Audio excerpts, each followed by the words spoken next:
Muitos de vocês chegaram ao meu canal pelos vídeos dos processos de criação do Blender, que eu fiz há algum tempo atrás, e hoje eu decidi fazer um do zero junto com vocês.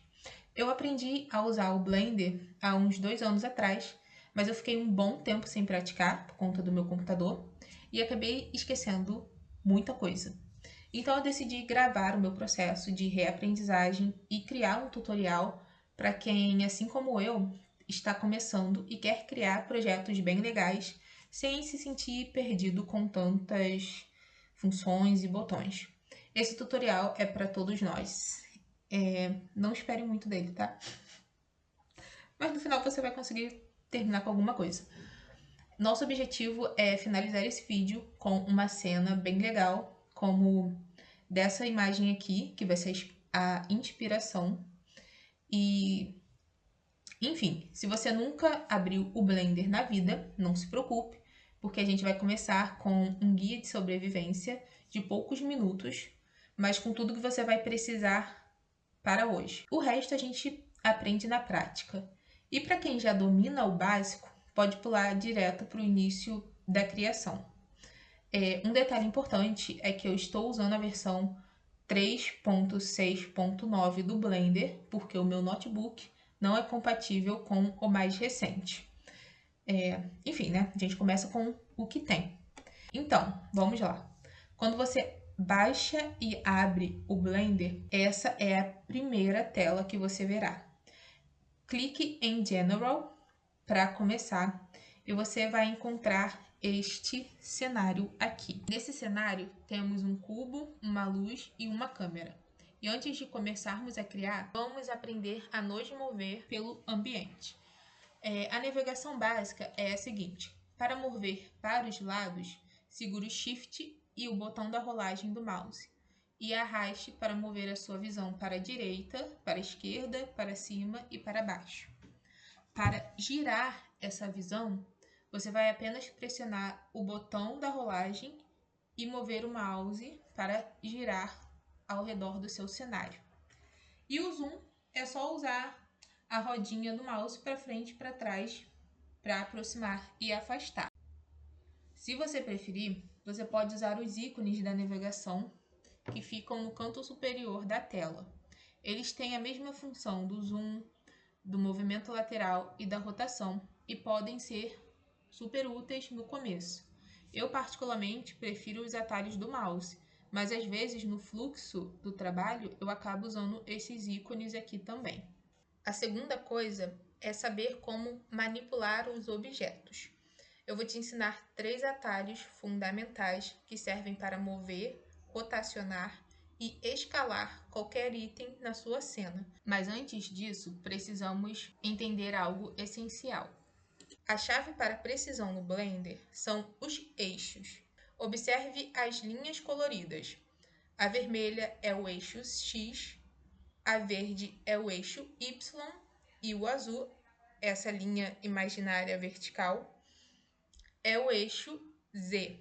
Usaremos as teclas X, Y e Z para travar os movimentos nesses eixos. Clique no objeto, nós vamos utilizar o cubo mesmo, e aperte a tecla G.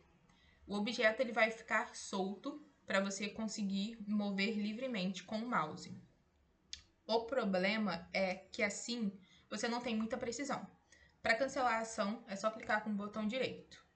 Para mover com precisão, aperte o G e, em seguida, a tecla do eixo desejado. Por exemplo, G e depois Y para mover apenas na linha verde, G e depois X para mover apenas na linha vermelha, G e depois Z para mover apenas para cima e para baixo. A mesma lógica vai se aplicar em rotacionar, que é a tecla R, para você rotacionar o objeto livremente. Para mais controle, use os eixos R e depois Y, R e depois X, R e depois Z. Para aumentar e diminuir o objeto, a tecla é S. Ele mudará de tamanho proporcionalmente em todas as direções.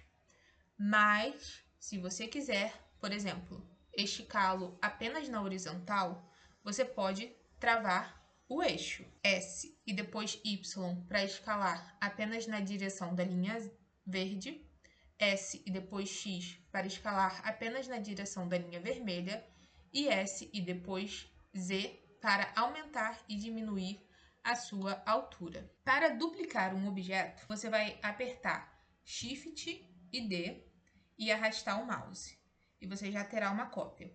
Para posicioná-la com precisão, assim que duplicar, aperte a tecla do eixo desejado, X, Y ou Z, e mova para o lugar que você quer. Para deletar, caso você não goste do objeto, clique nele e aperte o X. Confirme clicando em Delete. Agora que você já sabe o básico, vamos limpar a nossa cena para começar do zero. Selecione tudo, o cubo, a luz e a câmera, e aperte X e Delete. O comando para adicionar qualquer coisa nova no Blender é Shift A. Primeiro, vamos criar um chão. Aperte Shift A, vai em Mesh e escolha Plane. Um pequeno plano vai aparecer e para aumentá-lo, clique nele e aperte S e mova o mouse para escalá-lo até um tamanho que te agrade. Depois a gente vai mover e mexer nele. Agora a gente vai adicionar um cubo. Novamente, Shift A, Mesh, Cubo. Para deixar o nosso cubo mais alto, vamos escalá-lo na vertical. Clique no cubo, aperte S e depois Z e puxe o mouse para cima. Perceba que a base do nosso cubo está atravessando o chão. Vamos ajustar isso aí. Aperte G e depois Z para subi-lo e deixá-lo na beiradinha ali do plano. Agora a gente vai modelar o nosso bloco, que é o nosso plano. Eu quero que ele fique maior, mais retangular, e para ter mais controle, eu vou escalá-lo em cada eixo separadamente. Aperte S e depois Y para aumentá-lo na direção da linha verde, e depois S e X para ajustá-lo na direção da linha vermelha. Vai ajustando até gostar do resultado. Para mim, assim tá bom. O próximo passo é criar um corte na nossa estrutura do cubo. Primeiro, a gente vai duplicar esse cubo, apertando Shift e D, e depois vamos movê-lo para frente. Aperte o X e depois arraste para frente. Agora a gente vai rotacionar essa cópia, então pressione o R, depois o Z, para girar.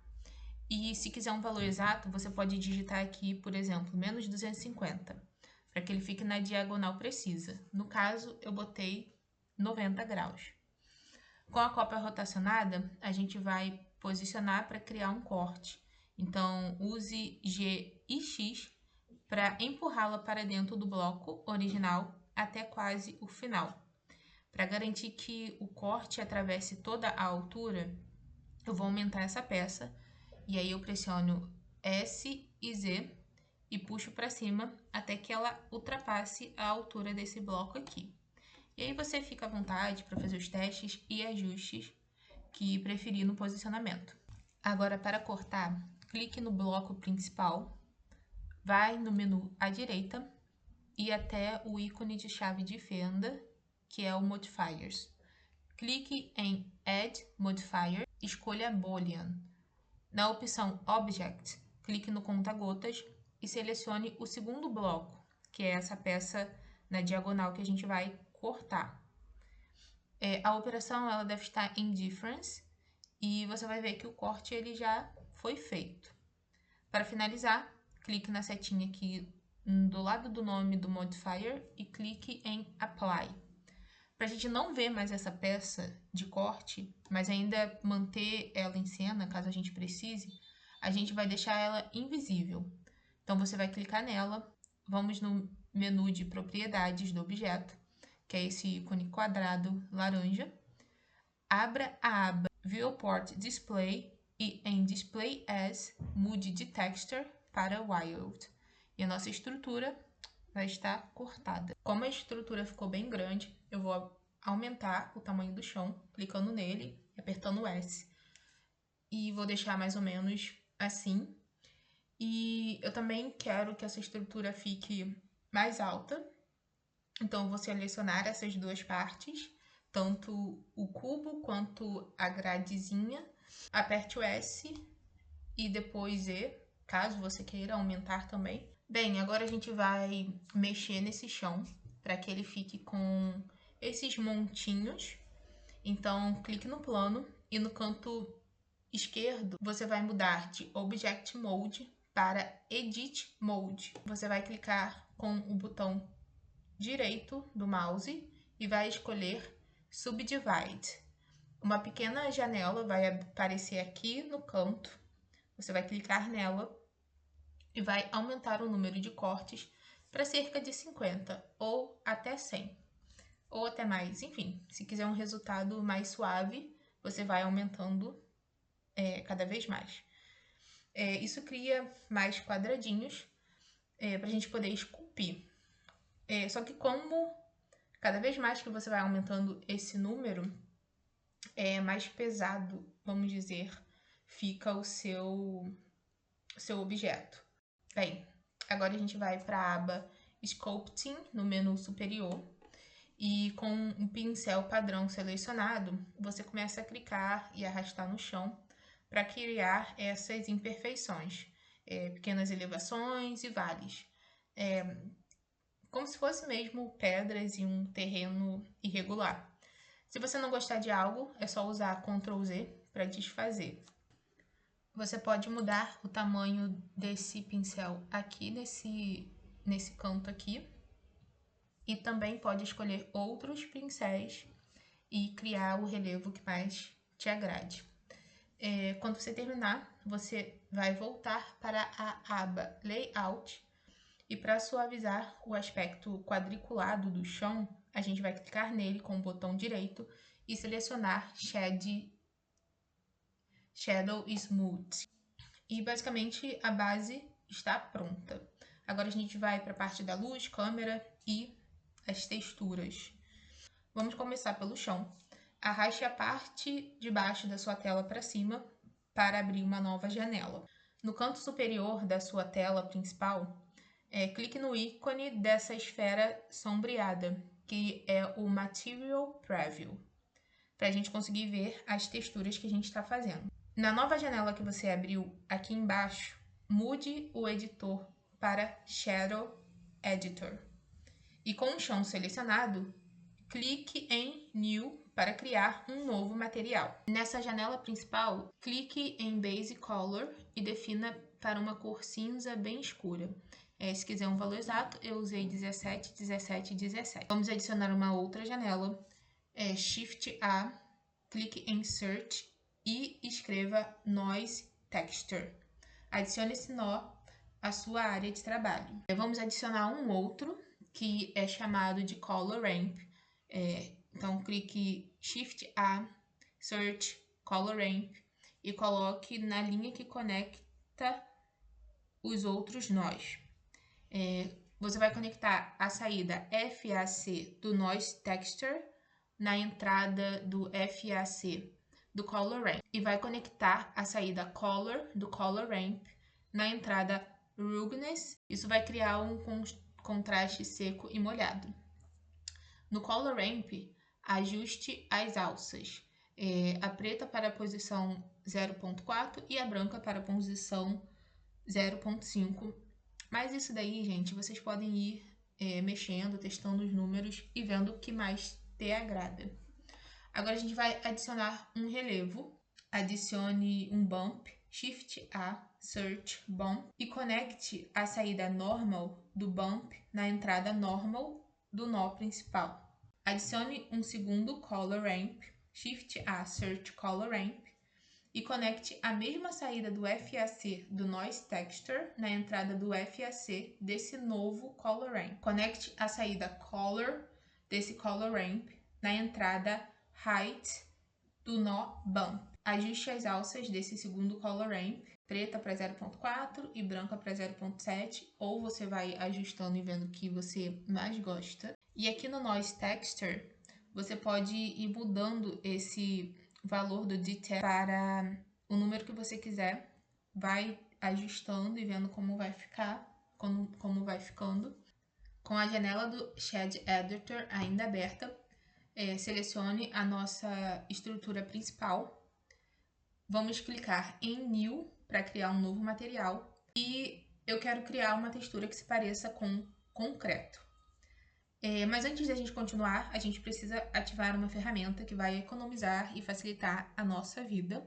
Então, você vem aqui em Edit, Preference, Add-ons, e na barra de busca você vai digitar Node Wrangler e marque a caixinha para ativá-la. Pode fechar a janela de preferência. Agora vamos começar. Clique Shift A e adicione um Noise Texture. Com o Noise Texture selecionado, pressione Ctrl T. Graças ao Node Wrangler, isso adicionará automaticamente esses outros nós, que é o Texture Coordinate e o Mapping, que já estão conectados. Vamos criar um Color Ramp, Shift A, Search Color Ramp, e colocar entre o Noise Texture e o nó principal. Vamos conectar a saída FAC do Noise Texture na entrada FAC do Color Ramp e conectar a saída Color do Color Ramp na entrada Base Color desse nó principal. E você já vai ver duas manchas aparecendo na estrutura. A gente vai mudar a conexão do Texture Coordinate de Generate para Object. Para criar o visual do concreto, a gente vai ajustar as cores no Color Ramp. Em vez de preto puro, mude para um cinza escuro. Para dar a sensação de rugosidade do concreto, a gente vai adicionar um Bump, Shift A Search Bump, e conectar a saída Normal do Bump no Normal do nó principal. Agora a gente pega a saída FAC do Noise Texture e conecta na entrada Height do Bump. Vai usar o padrão do ruído para criar uma textura de relevo. E aí você pode ajustar a intensidade em Strength no Bump, para deixar com um efeito mais sutil ou mais forte. Você pode modificar esses valores aqui com o Scale, principalmente com o Scale e do Noise Texture, para deixar as manchas do concreto maior ou menor. Os valores que eu usei no final foram esse aqui, que está na minha tela. Então, se você quiser copiar, é só dar pausa no vídeo. Quando estiver satisfeito, pode abaixar essa janela do Shade Editor com as nossas texturas prontas. Vamos para a iluminação. Vamos adicionar uma luz. Pressione Shift A, vai em Light e escolha Area Light. Ela vai aparecer lá embaixo, no meio do cenário. Então, use GZ para subi-la. Você vai rotacionando ela para que ela aponte para frente. Então, você pressione R, depois de Y para girar. Eu vou aumentar o tamanho dela. Eu vou apertar o S,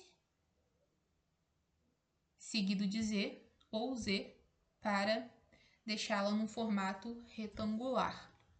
Depois que você ajustar a posição, agora a gente vai ver como essa luz está ficando. Para ter uma visualização mais realista, a gente vai aqui no menu da propriedade e nessa câmera fotográfica. Você vai mudar o Ranger Engineer de Eve para Cycles. O Cycle ele é mais pesado, mas ele calcula a luz de uma forma muito mais realista. Se você tiver uma placa de vídeo, você vai vir aqui no Device, vai mudar de CPU para GPU. Como no caso eu não tenho, eu vou deixar em CPU. Um pouco mais para baixo, você vai ver configurações de sample, e o valor de Max Samples no Viewport determina a qualidade da pré-visualização. Se você tem um computador potente, pode deixar lá para 50, 100, enfim, pode deixar mais bem para cima. Como o meu não é tão rápido, eu vou deixar em 10, que é o suficiente só para mim testar a iluminação. E outra coisa que é importante, marque a caixinha Denoise para reduzir o ruído na imagem. Então, no canto superior, a gente vai clicar na quarta bolinha que está do lado da bolinha do material. E ela é a janela de visualização renderizada. Quando você entrar no modo renderizado, você provavelmente verá o contorno do objeto que a gente usou para fazer a nossa estrutura. Aqui no canto, você vai encontrar aquele cubo e ao lado do nome dele, os ícones de um olho e uma câmera. Você vai clicar no ícone da câmera para desativá-lo. Vamos voltar para ajustar a nossa luz. Vá na aba Propriedades de Luz, que é esse ícone de lâmpada verde. E na opção Power é onde a gente controla a intensidade. O valor padrão ele é muito baixo e a gente tem que colocar um número bem grande. E eu vou começar com 50 mil. Enfim, né? Você pode ir testando vários valores. Pode vir aqui em Color e mudar a cor da sua luz para a cor que você quer. Como a cena ainda está um pouco escura, eu vou adicionar uma segunda luz de preenchimento. Pressione Shift A, adicione outra Area Light e suba essa luz e coloque um pouco mais à frente do cenário e aumente bem o seu tamanho. Na aba de propriedades da luz, defina um valor de Power mais baixo, como 2000. Agora, para criar uma atmosfera mais cinematográfica, a gente vai adicionar um cubo, Shift A, mexe cubo, e aumentar ele até que ele cubra toda a sua cena, incluindo as luzes e o cenário. É só apertar o S. Com esse novo cubo, a gente vai na aba Material Properties e crie um New Material. Agora vá na seção Volume, que está como None, e selecione a opção Volume Scatter. A sua cena ela vai ficar escura, mas não se assuste, porque isso é normal. Lá nas configurações do Volume Scatter, encontre a opção Density e mude o valor para algo bem baixo, como 0.2 ou 0.1. Isso já vai criar uma atmosfera completamente diferente, com raios de luz mais visível. Você também pode mexer no parâmetro Anisotropy e aumentar esse valor fará com que a névoa ao redor dessa luz ela fique mais brilhante e concentrada. Você também pode mudar a cor da névoa para criar o clima que deseja. Eu vou deixar a minha um pouco avermelhada para combinar com a luz que já está aqui.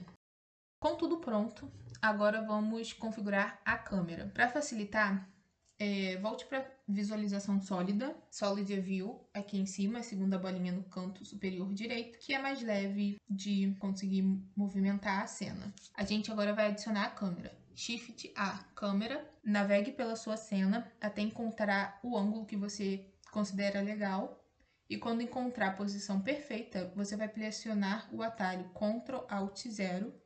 E isso vai fazer com que a sua câmera ela seja teletransportada para a sua visão atual. Para a gente fazer alguns ajustes nessa câmera, vá na aba de propriedades da câmera, que é essa câmera verde aqui, e o parâmetro Focal Length funciona como uma lente de uma câmera real. Valores menores, como 35, abrem mais o campo de visão, enquanto valores menores fecham o campo de visão, como um zoom. Dê uma pesquisada aí nos tipos de lente para entender melhor o efeito de cada uma. Eu vou usar 35mm. Mesmo depois de você definir a posição, você pode fazer alguns ajustes com as teclas G, R, mudando os eixos. No caso, eu vou subir um pouco a minha. Agora eu vou dar um pequeno ajuste na cor da nossa cena.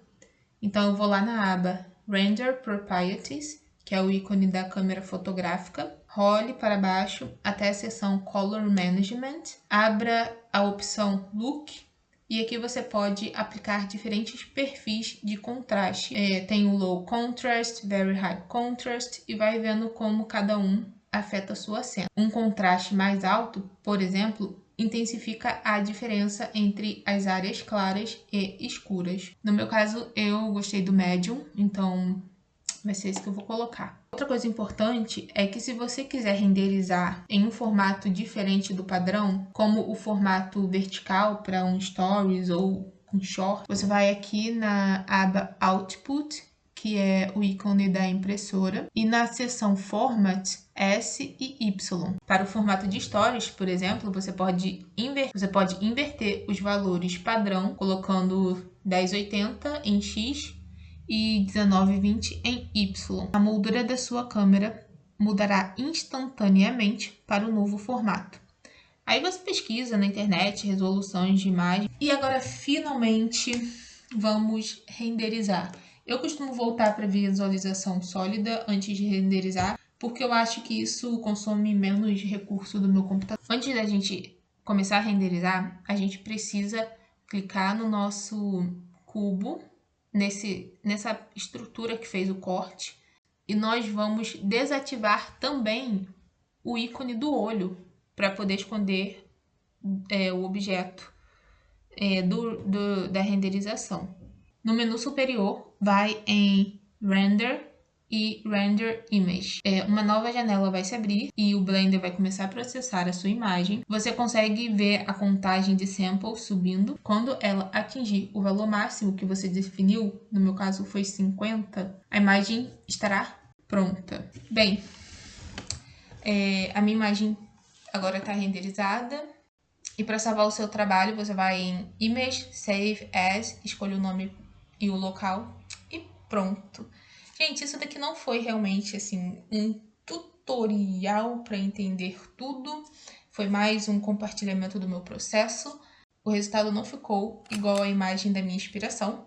Porém, para quem saiu dessas primeiras tentativas aqui, eu tô muito contente por ter conseguido criar algo um pouquinho melhor. Depois de tanto tempo sem mexer no Blender, né? Porque vai ter um desespero aqui quando eu percebi que eu não lembrava absolutamente nada. Mas aos pouquinhos eu vou relembrando e postando aqui. Obviamente o resultado ele ainda tá meio rústico.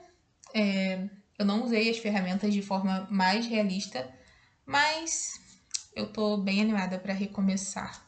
Muito importante, tá? Na descrição do vídeo eu vou deixar o link de todos os tutoriais que eu usei como base para reaprender sobre a iluminação, a névoa, a textura do chão.